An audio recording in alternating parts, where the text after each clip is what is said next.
twongeye kugaruka muri kino gitondo cyiza cy'umugisha, dushima Imana kubw'uburinzi bwayo n'urukundo rwayo. Imana yacu, Imana itanga amahoro, Imana itanga ibyiza, Imana ikora imirimo n'ibitangaza kandi ikabishyira ku mugaragaro. Imana dusenga kandi Imana idukunda, tuje kongera kwishimira ko tubyutse turi bazima.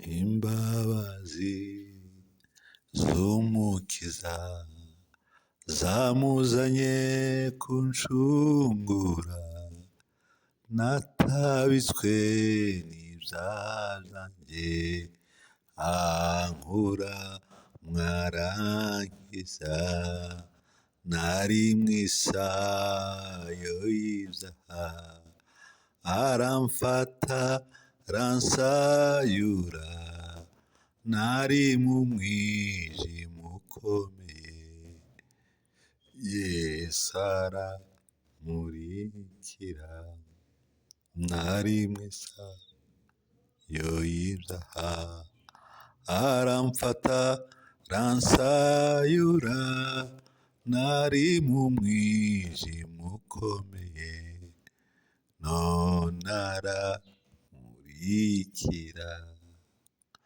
Natinze cyane kwitaba Yesu wampamagaraga, nyuma niringiye ijambo rye, Yesu ankuraho ibyaha.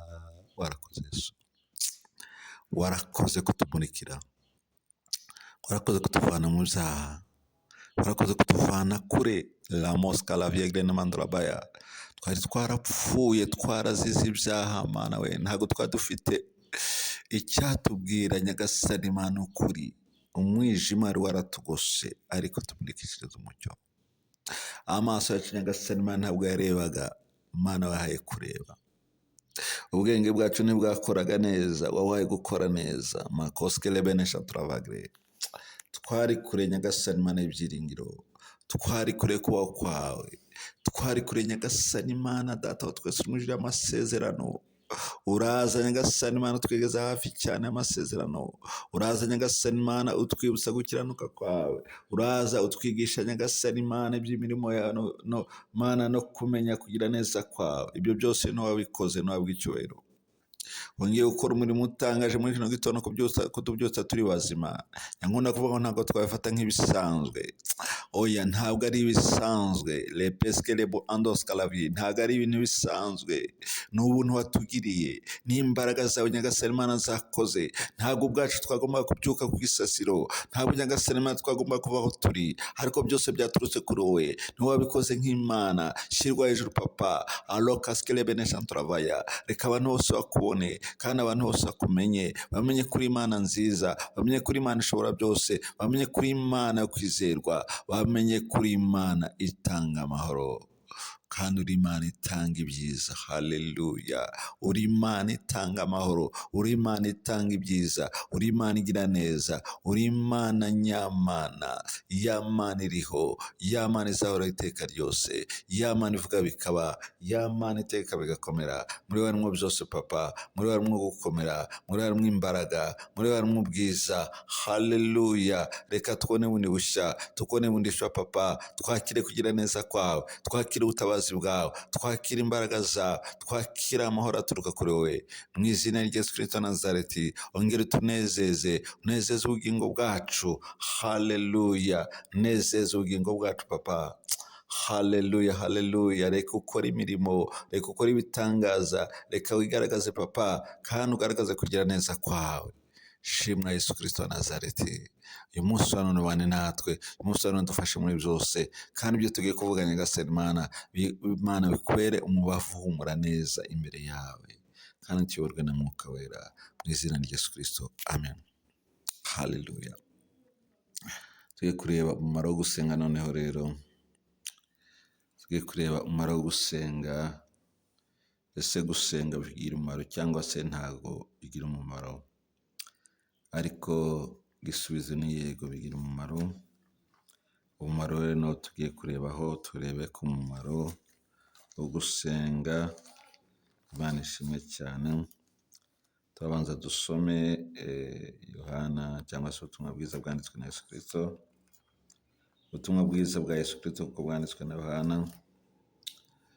Hanyuma turebe igice cya 15 umurongo wa 4. Turebe icyo Bibiliya ivuga ku mumaro wo gusenga, cyangwa turebe niba ibihakana bidafite umumaro. Ariko reka tumurikirwe n'ijambo ry'Imana.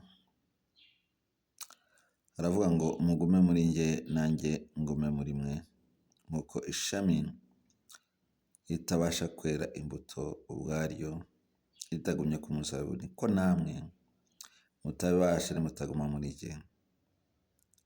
Dusubiremo. Mugume muri njye nanjye ngume muri mwe, nk'uko ishami ritabasha kwera imbuto ubwaryo ritagumye ku muzabibu, niko namwe mutabibasha nimutaguma muri njye. Mwami Yesu ashimwe cyane. Uyu ni umumaro udasanzwe wo gusenga Imana. Haleluya. Gusenga Imana nibyo bituma tuguma muri Yesu, tugira ubusabane nawe, tukabana nawe muri byose, tugakorana nawe muri byose, akatwishimira, akatwereka ubwiza bwe, natwe tukabona gukiranuka kwe, tukabona imirimo ye, mbese tukanezezwa n'uburyo atunezeza kandi adufasha. Rero tubonye ijambo ry'Imana ritugereranya n'ishami ku giti cyangwa ishami ku muzabibu. Reka tuvuge wenda iby'iwacu dusanzwe tubona igiti cya avoka kiba gifite amashami menshi kandi imbuto zose zera kuri ayo mashami. Ese wakwibwira ngo ririya shami barivanye kuri icyo giti bakarijugunya, ryaba rikibasha kwera imbuto koko? Ese ryakwera imbuto? Biravuga ngo ikiba gisigaye kuri iryo shami ni ukurifata. Biba byarangiye ibyaryo, haba hasigaye kurifata rikagira gutera, rigacanwa, rigashyirwa mu muriro, rigateka ibyo kurya, abantu bakarya ibyo kurya, nta kindi. Ntabwo rero rikeze avoka ngo abantu bayirye banezerwe.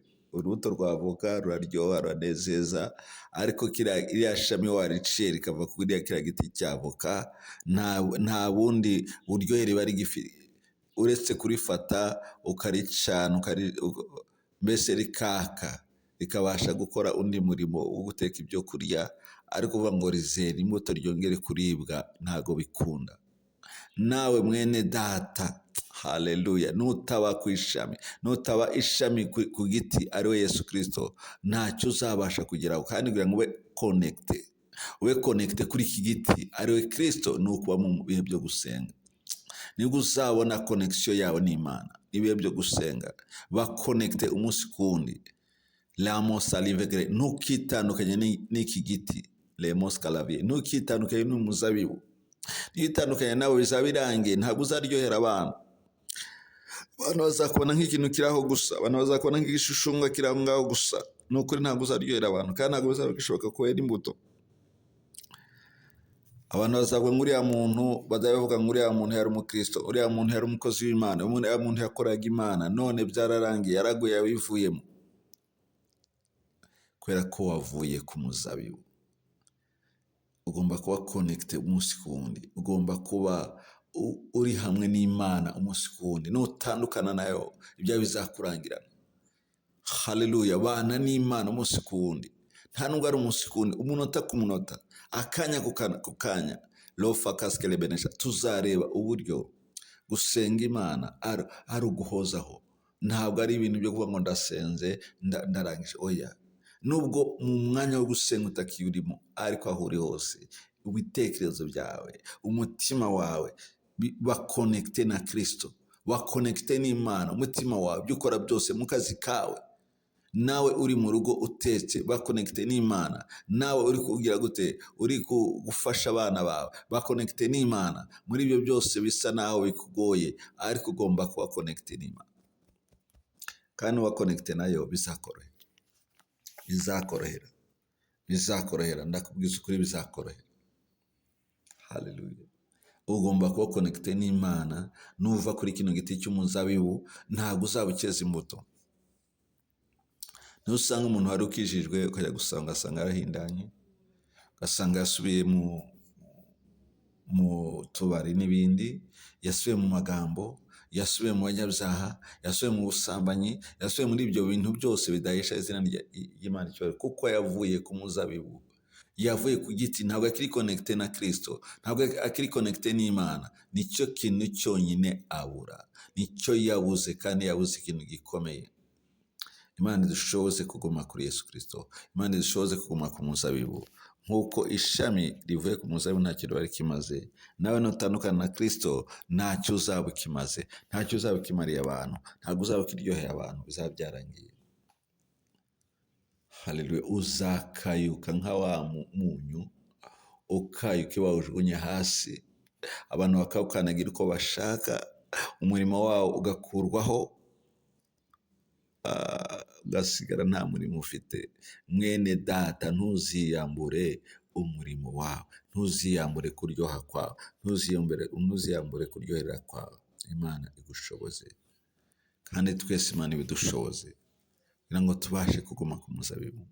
Haleluya. Bakonekite n'Imana. Ariko ujya kumukuma Imana ibwiye umuntu avuga ati, umwanya nakubonagamo sinkikubonamo. Ibyo biterwa n'iki? Biterwa n'uko hari igihe wahaga Imana, usenga Imana, ariko ukaba warageze gute, waracitse intege, ukaba utakibirimo. Imana ishimwe cyane. Guhindura isaha wasengaga birashoboka, ariko byatewe n'iki? N'impamvu z'inshingano n'akazi.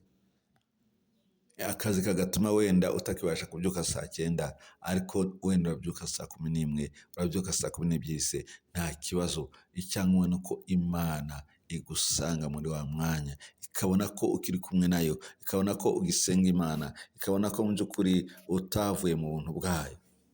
Imana idushoboze, Imana idushoboze kugira ngo dukomeze kuba ku muzabibu. Nituba ku muzabibu ntabwo tuzatukera imbuto, tuzasa n'abandi bose. Imana turinde gusa n'abandi bose, Imana turinde gusa n'ab'isi, dukomeze gushimwa nayo mu byo dukora byose. Amahoro y'Imana abe kuri twebwe uyu munsi n'iteka ryose. Amen. Urakoze Yesu Kristo, kugushima kuko uri Imana igira neza. Twumvise ijambo ryawe ryiza ridufasha kugira ngo tubashe kugira aho tugera.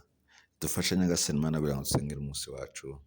Nsengeye abantu ba Nyagasani Imana kugira ngo uyu munsi wa none Imana babe connected kuri wowe, babane nawe Nyagasani Imana babe kukuvaho, batazamera nka rya shami ryavuye ku giti cy'umuzabibu, ntiribe rikera imbuto. Twebwe Nyagasani Imana dukomeze kuba kuri wowe, maze tubashe kwera imbuto kugira ngo abatubona bose batubonemo urukundo rwawe, batubonemo Kristo. Haleluya. Kandi bahere ko bahindukire, bamenye Imana mu ijuru, bamenye urukundo rwa no gukiranuka kwawe.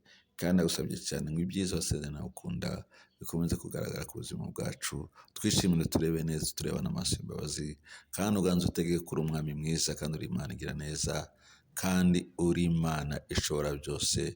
Ubwiza bwa n'icyubahiro cya Imana bigaragare kuri twebwe. Amahoro ya Nyagasani Imana akomeza kuganza kuri twe.